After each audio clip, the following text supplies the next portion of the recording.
Hello दोस्तों, हमारा नाम हिमांशु ब्रह्मणिया है और आपके चैनल का नाम है हिमांशु ब्रह्मणिया स्टडी पॉइंट। ठीक है, उत्तर प्रदेश के बारे में बात चल रही थी। जिसने पहला वीडियो नहीं देखा है तो वो पहला वीडियो जरूर देख ले। ठीक है, आ रही है बात समझ में। ये इसका दूसरा भाग है। आज इसका अवस्थिति एवं विस्तार का भाग खत्म कर देंगे। छोटी ही वीडियो रहेगी, ज्यादा लंबी वीडियो नहीं रहेगी। ठीक है, और एक चीज और है, जो नए व्यूवर्स हैं जिन्होंने हमारे चैनल को सब्सक्राइब नहीं किया है तो हमारे चैनल को सब्सक्राइब कर ले और बेल आइकन ऑन कर ले। ठीक है, और शेयर करना मत भूलिएगा। अगर वीडियो अच्छी लगे तो उसे लाइक जरूर करिएगा। ठीक है, थैंक यू। आइए, कुछ बच्चे बोल रहे थे कि सर आप जो लिखा हुआ है ये जिले जो हैं चारों ओर, एक बार उनके बारे में आप बता दीजिएगा। देखिएगा, सबसे जो उत्तरी जिला है वह सहारनपुर है। सहारनपुर से ही लगा हुआ आपका शामली है। शामली से ही लगा हुआ आपका क्या है, मुजफ्फरनगर है। मुजफ्फरनगर के से ही लगा हुआ आपका बागपत है। ठीक है, क्या है, बागपत है। उसी के बाद में यहाँ पर एक और जिला है, ठीक है, मेरठ है। मेरठ से ही लगा हुआ गौतम बुद्ध नगर है। ठीक है, और ये आपका गाजियाबाद है। ठीक है, ये आपका गाजियाबाद है। ये आपका एनसीआर का कुछ क्षेत्र है। आज एनसीआर पर भी बात करेंगे कि एनसीआर होता क्या है ना। आ रही है बात समझ में। ये आपका बुलंदशहर है। बुलंदशहर के बाद में ये आपका अलीगढ़ है। ये आपका अलीगढ़, ये आपका मथुरा है। ठीक है, मथुरा के बाद में ये आपका क्या है, ये आपका आगरा है। ये आपका इटावा है। ये आपका जालौन है। ये आपका झांसी है। ये आपका ललितपुर है। ये आपका महोबा है। ये आपका बांदा है। ठीक है, ये आपका चित्रकूट है। ये यहाँ पर आपका प्रयागराज अर्थात जिसको पहले इलाहाबाद कहते थे वो है। उसके बाद में ये मिर्जापुर है।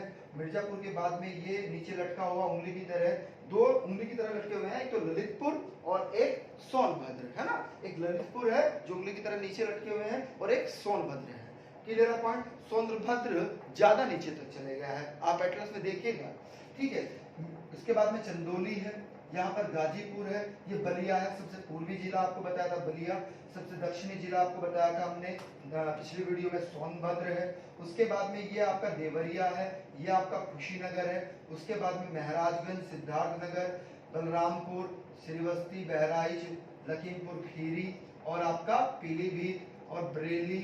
ठीक है, रामपुर, मुरादाबाद और ये आपका बिजनौर है। क्लियर है पॉइंट। आ रही है बात समझ में। सारी हमने अवस्थिति आपको बता दी है। चारों ओर जितने भी आपके जिले हैं उनके बारे में सब में आपको हमने चर्चा कर दी है ना। आइएगा, आज एनसीआर पर भी बात कर लेते हैं क्योंकि एनसीआर से भी प्रश्न पूछे जाते हैं। ठीक है, एनसीआर से भी प्रश्न पूछे जाते हैं। ठीक है, देखिएगा, नेशनल कैपिटल रीजन्स जो होता है, राष्ट्रीय राजधानी क्षेत्र कहते हैं जिसको, राष्ट्रीय राजधानी क्षेत्र यानी कि नेशनल कैपिटल रीजन्स है ना। तो होता क्या है वास्तव में, दिल्ली आपको पता है आपकी कैपिटल है। तो दिल्ली जो है उसने क्या किया है कि उसके उसने क्षेत्र को अपना बढ़ा लिया है ना, अपने क्षेत्रफल को बढ़ा लिया है। तो कुछ जो जिले हैं वो उसी के अंतर्गत आते हैं। आ रही है बात समझ में। कुछ राज्य हैं, जैसे अगर हम बात करें, दो ही राज्य हैं, हरियाणा और उत्तर प्रदेश। इनके कुछ जिले जो हैं वास्तव में वो एनसीआर क्षेत्र में आते हैं। किस में आते हैं, एनसीआर क्षेत्र में आते हैं, है ना। जैसे हरियाणा की बात करें, गुड़गावा क्षेत्र है ना, गुड़गावा जिला जो है वह क्या है, वह एनसीआर में ही आता है, गुड़गावा आपका। क्लियर है पॉइंट।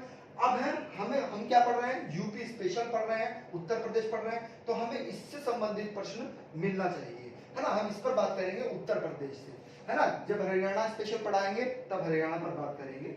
ठीक है, अभी हम फिलहाल किस पर बात कर रहे हैं, उत्तर प्रदेश विशेष पर बात कर रहे हैं। तो होता क्या है वास्तव में कि जो दिल्ली है, एनसीआर वाला जो क्षेत्र है दिल्ली का, है ना, उत्तर प्रदेश से जो लगा हुआ है, इसमें कुछ जिले आते हैं। क्या आते हैं, इसमें कुछ जिले आते हैं जो आपसे बार बार परीक्षाओं में पूछे जाते हैं। ठीक है, क्लियर है पॉइंट। आ रही है बात समझ में। यानी कि आपसे प्रश्न ये पूछा जाता है, पहला प्रश्न अगर हम बात करें कि दिल्ली से सीमा बनाने वाले कितने जिले हैं, तो दिल्ली से सीमा बनाने वाले सिर्फ और सिर्फ दो जिले हैं। कौन कौन से, एक आपका गौतम बुद्ध नगर है, गौतम बुद्ध नगर, और दूसरा बहुत ही महत्वपूर्ण बताइएगा, गाजियाबाद। क्या है, गाजियाबाद। आपको पता होगा कि वास्तव में 3 ही नगरों में मेट्रो चलती है। कितने? 3 ही नगरों में मेट्रो चलती है उत्तर प्रदेश में, लखनऊ में, गौतम बुद्ध अर्थात नोएडा में और गाजियाबाद में, है ना। 3 ही शहरों में क्या चलती है? मेट्रो चलती है। अब दूसरा प्रश्न क्या बनता है यहाँ से, जो सबसे ज्यादा महत्वपूर्ण है, कि जो एनसीआर है उसमें कितने जिले आते हैं, वर्तमान में कितने जिले हैं? तो वर्तमान में 7 जिले हैं। कितने जिले हैं? वर्तमान में 7 जिले हैं। हम नाम लिख देते हैं मेरठ, ठीक है। उसके बाद में आपका गाजियाबाद एनसीआर में आता है। उसके बाद में आपका गौतम बुद्ध नगर, गौतम बुद्ध नगर है। क्लियर है पॉइंट? एक मिनट, हाँ गौतम बुद्ध नगर, कैमरा ठीक है।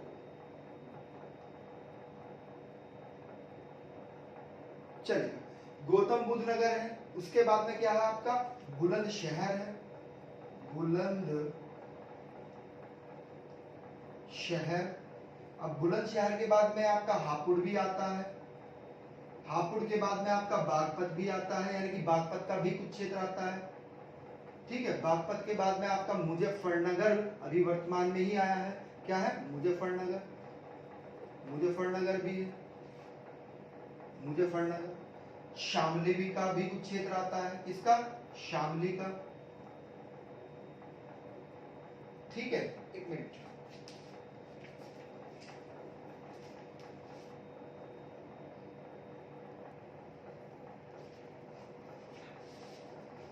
हाँ, तो हम बता रहे थे कि दिल्ली एनसीआर क्षेत्र में कितने 7 जिले आते हैं, उनके कुछ क्षेत्र आते हैं। मेरठ, गाजियाबाद, गौतम बुद्ध नगर, बुलंदशहर, हापुड़, बागपत, मुजफ्फरनगर और शामली, है ना।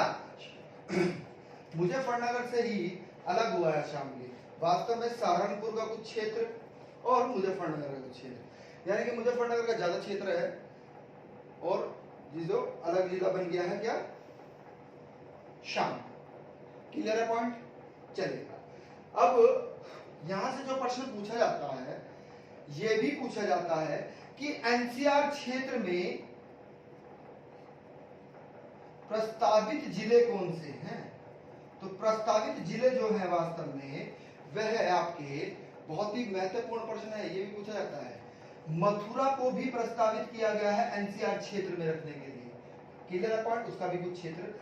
हाथरस, हाथरस का भी कुछ क्षेत्र लेना चाह रहे हैं। और अभी हमने बताया किससे? शामली और मुजफ्फरनगर से ही अलग हुआ है, सॉरी शामली और सहारनपुर से ही अलग हुआ है क्या? सॉरी, सहारनपुर और मुजफ्फरनगर से ही अलग हुआ है शामली। तो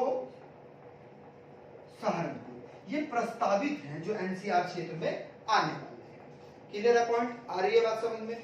चलिएगा, अब एक चीज और समझिएगा। एनसीआर से हमने बात कर ली, है ना भैया। अगर मजा आ रहा हो तो लाइक जरूर कर दो, है ना। अगर आपको मजा आ रहा है तो लाइक जरूर कर दीजिएगा, ठीक है। क्लियर है? चलिएगा आगे। प्रश्न ये भी पूछा जाता है कि वास्तव में जो ये हरियाणा है, हरियाणा और उत्तर प्रदेश की जो सीमा बनाता है, अर्थात हरियाणा और उत्तर प्रदेश की जो सीमा बना रहा है, वह नदी कौन सा है? तो वह नदी वास्तव में यमुना है। क्या है? यमुना। यानी कि यमुना नदी क्या करती है? वास्तव में हरियाणा और उत्तर प्रदेश की क्या बनाती है? सीमा बनाती है। क्लियर है पॉइंट? किसकी? उत्तर प्रदेश की और हरियाणा की सीमा बनाने वाली नदी कौन सी है? आपकी यमुना है। ये प्रश्न भी आपसे पूछ लिया जाता है। क्लियर है पॉइंट? आ रही है बात समझ में? अब आपसे अगर प्रश्न पूछा जाए कि वास्तव में उस प्रदेश का नाम बताइएगा जो सबसे ज्यादा जिलों से सीमा बनाता है, तो आप डायग्राम में किसको देख रहे हैं बताइएगा? डायग्राम में सबसे ज्यादा जिले किसके साथ दिखाई दे रहे हैं आपको? बताइएगा। मध्य प्रदेश। आ रही है बात समझ में? क्लियर है पॉइंट? यानी कि मध्य प्रदेश ही ऐसा प्रदेश है जो उत्तर प्रदेश के सर्वाधिक जिलों के साथ में क्या बनाता है? सीमा बनाता है। यानी कि 11 जिलों के साथ में क्या बना रहा है? सीमा बना रहा है। क्लियर है पॉइंट? आ रही है बात समझ में? क्या? मध्य प्रदेश। क्लियर है पॉइंट?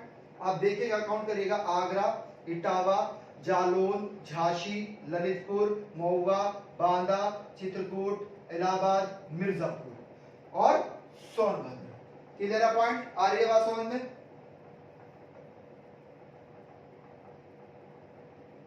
क्लियर है यहां तक? ठीक है, तो आप नाम लिख लीजिएगा, हमने बता ही दिया आपको, नोट आउट करा ही दिया है। आगरा, ठीक है, इटावा, जालौन, झांसी, ललितपुर और आपका महुआ और बांदा, उसके बाद में चित्रकूट, उसके बाद में इलाहाबाद जिसको प्रयागराज कहते हैं, और दूसरा मिर्जापुर और सबसे अंतिम कौन सा? सोनभद्र। ठीक है, आ रही है बात समझ में? चलेगा। अब प्रश्न ये भी बनता है जो बार बार परीक्षाओं में पूछा जाता है कि वास्तव में जो उत्तर प्रदेश है, उत्तर प्रदेश का राष्ट्रीय चिन्ह क्या होता है ना? राष्ट्रीय चिन्ह भी पूछ लिया जाता है उत्तर प्रदेश का। तो राष्ट्रीय चिन्ह क्या है? आपको पता है, 2 मछलियां हैं, है ना, और बीच में क्या है? एक वृक्ष है। बीच में क्या है? एक वृक्ष है और 2 मछलियां हैं, है ना? क्लियर है पॉइंट? आ रही है बात समझ में? तो वो क्या है? हमारा राष्ट्रीय चिन्ह है। क्या है? राष्ट्रीय चिन्ह है। अब एक चीज और समझने वाली बात है यहाँ पर कि हमने आपको बताया था पिछली वीडियो में कि भाई नेपाल से सटे हुए 7 राज्य हैं जो बहुत ही ज्यादा महत्वपूर्ण है और इनसे कई प्रकार से प्रश्न बनते हैं। क्या होता है? कई प्रकार से इनसे प्रश्न बनते हैं। क्लियर है पॉइंट? तो इनका क्रम आपको याद जरूर रखना है, भूलना नहीं है। आपको सोनभद्र को याद रखना है। ठीक है, सोनभद्र क्या कर रहा है? इसकी 3-4 विशेषता है और सारी की सारी पूछी जाती हैं एग्जाम में। सारी की सारी एग्जाम में, परीक्षाएं में ये चीजें पूछी जाती हैं। आप भी डायग्राम बनाने के बाद ही अपने नोट्स को बनाना है। डायग्राम बनाइएगा, नोट्स में जैसे हमने बनाया है सेम ऐसे ही बनाइएगा। जो भी, हाँ एक चीज और है, जो भी हम बोलते हैं उसे आप जरूर नोट आउट किया करें, है ना? कॉपी किताब लेकर उसे जरूर नोट आउट किया करें, क्योंकि वो आपके लिए बहुत ही ज्यादा महत्वपूर्ण है आगे आने वाले परीक्षाओं में। अगर मुख्य परीक्षा आप देंगे तो वहां पर भी ये चीजें काम आती हैं। ठीक है, क्लियर है पॉइंट? चलिए इसको रफ कर देते हैं।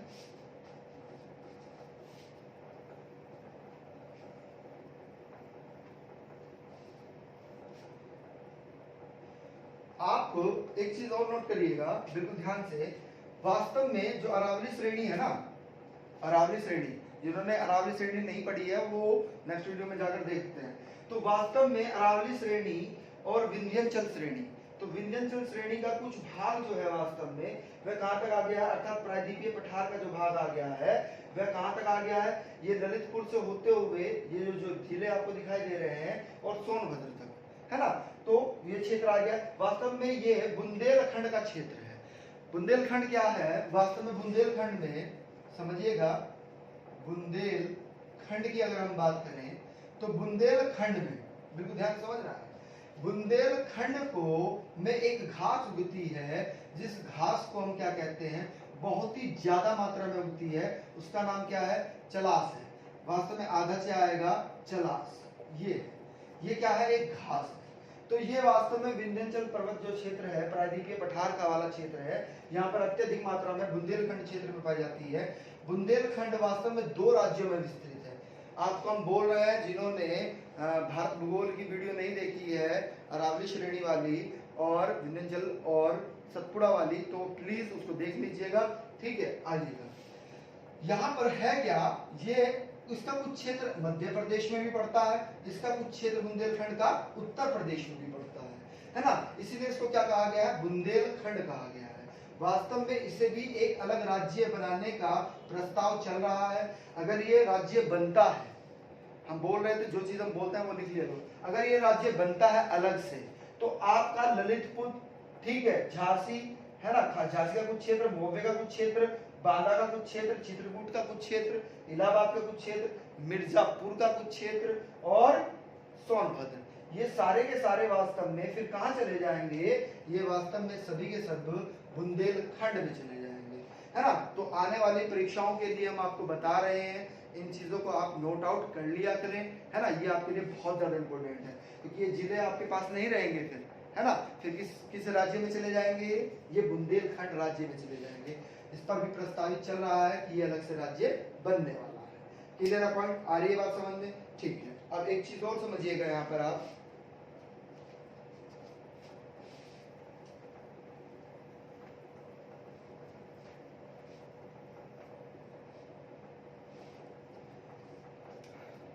जो ये छत्तीसगढ़ है, ये किससे अलग हुआ था आपको पता होगा। ये छत्तीसगढ़ वास्तव में मध्य प्रदेश से ही अलग हुआ था। किससे? मध्य प्रदेश। ये झारखंड है, ये झारखंड वास्तव में किससे अलग हुआ था? बिहार से अलग हुआ था। प्रश्न घुमाकर आपसे पूछा जा सकता है कि वास्तव में, बिल्कुल ध्यान से सुनना है प्रश्न को, कि वास्तव में सोनभद्र जिला पहले कितने राज्यों से सीमा बनाता था? तो आपका आंसर क्या होगा? सिर्फ 2 राज्यों से सीमा बनाता था। इससे सिर्फ और सिर्फ 2 राज्यों से सीमा बनाता था, मध्य प्रदेश और बिहार से। लेकिन वर्तमान में 4 राज्यों से सीमा बनाता है। कारण हमने अभी आपको बताया, क्योंकि बिहार से ही कौन सा राज्य अलग हुआ है? झारखंड अलग हुआ है। जबकि मध्य प्रदेश से कौन सा राज्य अलग हुआ है? छत्तीसगढ़ अलग हुआ है। क्लियर है पॉइंट? आ रही है बात समझ में? अब एक चीज और समझिएगा, ये तो बात हो गई हमारी सोनभद्र के बारे में। लेकिन अगर पूछा जाए कि छत्तीसगढ़ और झारखंड से पहले, राज्य बनने से पहले उत्तर प्रदेश का वह जिला कौन सा था जो सबसे ज्यादा राज्यों से सीमा बनाता था? ठीक है, प्रश्न को दोबारा से सुनिएगा, बिल्कुल ध्यान से सुनना है। झारखंड और छत्तीसगढ़ राज्य अलग होने से पहले उत्तर प्रदेश का वह कौन सा जिला था जो सबसे ज्यादा राज्यों से सीमा बनाता था? तो इसका आंसर आपका होगा सहारनपुर। क्या होगा? सहारनपुर होगा। क्लियर है पॉइंट? आ रही बात समझ में? क्योंकि सहारनपुर 3 राज्यों से सीमा बनाता है। आ रही है बात समझ में? पहले से ही कितने? 3 राज्यों से। क्योंकि बिल्कुल ध्यान से समझिएगा, पहले दोनों सेम थे, है ना? पहले दोनों क्या थे? सेम थे। बिहार से बना रहा था और मध्य प्रदेश से बना रहा था। लेकिन आपको पता है कि छत्तीसगढ़ और झारखंड, है ना, और उत्तराखंड एक साथ ही क्या बने थे? एक साथ ही एक ही सन में अलग होते। आपको कमेंट करके बताना है कि कब अलग हुए थे, है ना? चैट करके हमें बताना है कि कब ये अलग हुए थे। छत्तीसगढ़, झारखंड और उत्तराखंड तीनों एक ही साल में हुए थे। ठीक है, और डेट भी अगर हो तो डेट भी बता दीजिएगा, वरना नेक्स्ट वीडियो में हम आपको बता देंगे। ठीक है, तो हरियाणा से और हिमाचल प्रदेश से और उत्तराखंड से। अब प्रश्न यहां से ये भी बनेगा कि इन तीनों राज्यों में, क्योंकि एक ही सन में बने हैं, उत्तराखंड, झारखंड और छत्तीसगढ़, है ना, इनमें सबसे पहले किस राज्य का विभाजन किया गया? सबसे पहले किस राज्य को अलग किया गया? तो वह आंसर भी आपको कमेंट में बताना है। जब आपको समय का पता लग जाएगा तो आंसर आपको खुद मिल जाएगा। ठीक है, अगर वीडियो अच्छी लगी हो तो इसे लाइक करिएगा और ज्यादा से ज्यादा शेयर करिएगा। जो नए व्यूवर्स हैं, जिन्होंने हमारे चैनल को सब्सक्राइब नहीं किया है, तो वो हमारे चैनल को सब्सक्राइब कर ले और बेल आइकन ऑन कर ले। Thank you.